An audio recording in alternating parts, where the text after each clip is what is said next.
Hi குட்டீஸ், இன்னைக்கு நாம் பார்க்க போகிறது மிகவும் புத்திசாலியான விலங்கு டால்ஃபின். டால்ஃபின் மீன்கள் கிடையாது, அது ஒரு பாலூட்டி வகை உயிரினம். அது காற்றை சுவாசிக்க மேலே வந்து தான் மூச்சு விடும்.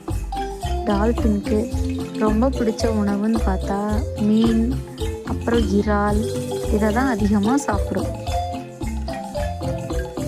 டால்ஃபின் ரொம்ப அறிவான ஒரு விலங்கு.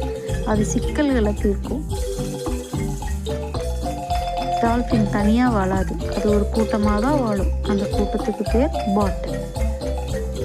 டால்ஃபின்கள் கிளிக் அப்புறம் விசில் சத்தத்து மூலமாக தான் ஒன்றுக்கு ஒன்று பேசிக்கும். டால்ஃபின் தூங்கும்போது அதோட பாதி மூலம் மட்டும்தான் தூங்கும். பாதி முழிச்சிருந்து அது சுவாசிக்க உதவும்.